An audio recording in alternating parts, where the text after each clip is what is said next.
अगर आप class 12th में हैं और बिहार बोर्ड से पढ़ाई कर रहे हैं, 2026 में बोर्ड एग्जाम देने वाले हैं, तो आपको क्वेश्चन बैंक और गेस पेपर में अंतर पता होना चाहिए। दोनों में अंतर क्या है, हम चैप्टर वाइज वाला गेस पेपर ले, क्वेश्चन बैंक ले या ईयर वाइज वाला ले, है ना, दोनों चीज हम बताएंगे। उसके बाद कौन सा कंपनी का गेस पेपर सबसे बेटर है और कौन सा कंपनी का क्वेश्चन बैंक सबसे बेटर है, ज्यादा टकराता है, सब कुछ बताएंगे। इससे पहले हम आपको बता दें, पिछले साल यानी 2025 में जो भाई बहन एग्जाम दिए हैं उनका बहुत बेटर मार्क्स आया है। आप मेरे बगल में देख सकते हैं उनका मार्कशीट प्रूफ के तौर पर, है ना।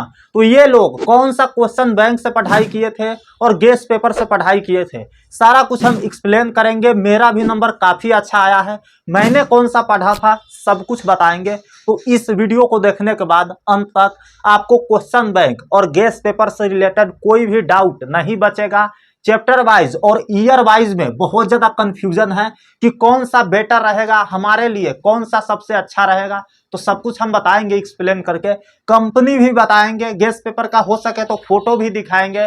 सारा कुछ आप एज इट इज करोगे ना तो आपका भी मार्क्स 450 प्लस आएगा। इससे नीचे आने का तो सवाल ही पैदा नहीं होता है ना। पिछले साल बहुत सारे स्टूडेंट लाए हैं, आप में कौन सा कमी है, आप भी ला सकते हो।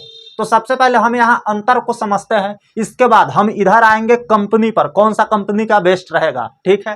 तो सबसे पहले देखो यहाँ पे अंतर हम समझते हैं, क्वेश्चन बैंक और गेस पेपर में अंतर। देखो पीवाईक्यू जो होता है ना, क्वेश्चन बैंक जो होता है आपका, यहाँ पे समझो, क्वेश्चन बैंक आपका पीवाईक्यू होता है, मतलब previous year question, previous year question होता है। मतलब 2025 में मान लो यहाँ पे देखो, 2025 में जो जो क्वेश्चन पूछा गया था, जो जो क्वेश्चन आया था, उसी का आंसर सहित एक बुक में डाल दिया जाता है। और ऐसे ऐसे 10 साल का, कितना साल का, 10 से 15 साल का डाल दिया जाता है और एक बुक तैयार किया जाता है। मान लेते हैं 2012 से लेकर के 2025 तक मान लेते हैं ये क्वेश्चन बैंक हो गया, ठीक है। अब ये साल में जितना भी क्वेश्चन पूछा गया है एज इट इज, इसमें क्वेश्चन हम चेंज नहीं कर सकते हैं, क्वेश्चन हम बदल नहीं सकते हैं। जो क्वेश्चन पूछा गया है उसी का आंसर सहित अगर हम एक बुक बना देते हैं, इसी को बोलते हैं क्वेश्चन बैंक। और जो क्वेश्चन बैंक होता है वो चैप्टर वाइज भी होता है, ईयर वाइज भी होता है। लेकिन जो गेस पेपर होता है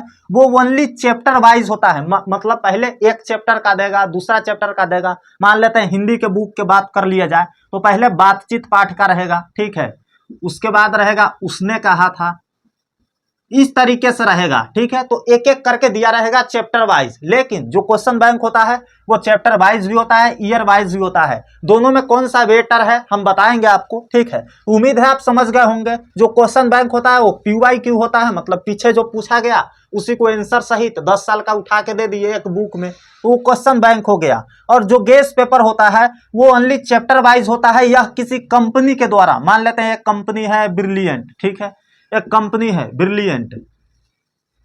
अब इस कंपनी का द्वारा कुछ क्वेश्चन को गेस किया जाता है ना, गेस किया जाता है, इसी को बोलते हैं गेस पेपर। और एक बुक तैयार किया जाता है। मान लेते हैं हम अपना गेस पेपर बनाना चाहते हैं तो वन एजुकेशन से बना सकते हैं, है ना, मेरे चैनल के नाम से वन एजुकेशन गेस पेपर बना सकते हैं। और उसमें कुछ अपना से हम अपना बुद्धि को यूज करके कुछ गेस क्वेश्चन को डालेंगे सारा सब्जेक्ट का, और एक गेस पेपर, एक बुक तैयार कर दिए जाएंगे, उसी को गेस पेपर बोला जाता है, ठीक है। तो आप समझ गए, ये क्वेश्चन बैंक होता है जो पीवाईक्यू होता है, और जो गेस पेपर होता है वो गेस किया होता है क्वेश्चन किसी कंपनी के द्वारा। अब हम आते हैं चैप्टर वाइज ले या ईयर वाइज ले, कौन सा बेटर रहेगा। तो देखो आपको हमेशा लेना चाहिए चैप्टर वाइज। क्या लेना चाहिए, चैप्टर वाइज। मान लेते हैं जो ईयर वाइज होता है ना, तो मान लेते हैं आप पढ़ने जाएंगे 2025 का, ठीक है, 2025 में आप गए मिलाने कौन कौन सा क्वेश्चन हमसे बन रहा है, और आप सिर्फ पढ़े हैं, मान लेते हैं हिंदी का जो पहला चैप्टर है, ये बातचीत चैप्टर आप पढ़े हैं, उसने कहा था चैप्टर को आप नहीं पढ़े हैं। या मान लेते हैं कि जो लास्ट चैप्टर है उसको आप नहीं पढ़े हैं, लेकिन 2025 में जो सवाल पूछा गया है वो तो लास्ट चैप्टर से भी पूछा गया है। तो आप कैसे बनाओगे, कैसे अपना रिवीजन करोगे, पूरा समाप्त करने के बाद ही यह क्वेश्चन आपसे बनेगा ईयर वाइज वाला, ठीक है। तो आप हमेशा चैप्टर वाइज वाला ही लीजिए, पहला चैप्टर को आप पढ़ लिए, पहला चैप्टर को जाकर के रिवाइज कीजिए। तो चैप्टर वाइज वाला क्या ये फायदा होता है, और मैं स्टूडेंट को हमेशा बोलता हूं कि चैप्टर वाइज वाला ही परचेज कीजिए, ठीक है। तो कौन कौन सा कंपनी है जो चैप्टर वाइज वाला बनाता है और बेस्ट है, उसी से ज्यादा टकराता है एग्जाम में, तो हम उसको देखते हैं। मतलब किस कंपनी का क्वेश्चन बैंक और गेस पेपर सबसे बेस्ट होता है, तो हम 3-4 कंपनी का नाम लिखेंगे और उसके बाद बताएंगे कि ये कंपनी का बेस्ट है। तो देखो क्वेश्चन बैंक का बात कर लिया जाए तो देखो यहाँ पे गेस पेपर हम लिख देते हैं। क्वेश्चन बैंक में पहला है आपका ब्रिलियंट। क्या है? ब्रिलियंट। इसमें भी गेस पेपर में है ब्रिलियंट। दूसरा हम बात कर लिया जाए तो टारगेट का है क्वेश्चन बैंक में। तीसरा बात कर लिया जाए तो गोल्डन का है। क्या है? गोल्डन का है। अभी तीनों में बेस्ट कौन है हम बताएंगे। इसमें बात कर लिया जाए तो टारगेट का इसमें भी आता है, गेस पेपर में भी, और गोल्डन का गेस पेपर नहीं आता है। तो यहाँ पे एक और है यूनिवर्सिटी का, ठीक है। क्या है? यूनिवर्सिटी का। तो ये 3 गेस पेपर है और 3 क्वेश्चन बैंक है जो कि बहुत फेमस है, बहुत ज्यादा मार्केट में मिल जाएगा आपको, ठीक है।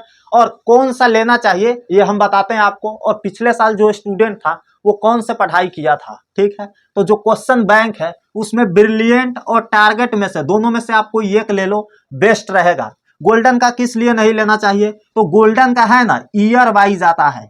क्या आता है? ईयर वाइज आता है, ये चैप्टर वाइज नहीं आता है।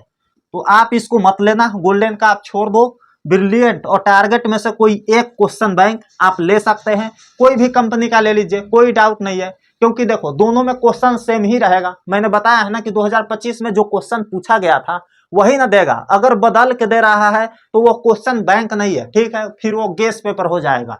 तो दोनों सेम ही है, दोनों में से आप कोई एक ले सकते हैं। टारगेट का भी बढ़िया है, ब्रिलियंट का भी बढ़िया है। अगर कोई एक ले लिए है तो बेस्ट है, ठीक है। गेस पेपर में हम बात करें तो गेस पेपर में देखो यूनिवर्सिटी का बहुत कम बिकता है, बहुत कम मार्केट में आपको मिलेगा। तो आप ब्रिलियंट और टारगेट में से कोई एक ले लीजिए। मैं कहूंगा कि आप ब्रिलियंट ले सकते हो और टारगेट भी ले सकते हो, ठीक है। कोई एक ले सकते हैं आप, बहुत बेटर हो जाएगा। इसके बाद एक और चीज ले लीजिए आप, ऑब्जेक्टिव के लिए, ओनली फॉर ऑब्जेक्टिव के लिए टारगेट का सेट आता है, ठीक है। टारगेट का सेट आता है, मैंने पिछले वीडियो में बताया भी है। सिर्फ इसमें ऑब्जेक्टिव रहता है, मान लेते हैं बातचीत जो चैप्टर है ना, इससे 40 से 50 ऑब्जेक्टिव दिया रहेगा। वहां से अगर आप रिवाइज कर लेते हो तो आपको एक भी डाउट ऑब्जेक्टिव में नहीं बचेगा, ठीक है। लगभग 10,000 के करीब ऑब्जेक्टिव रहता है उसमें।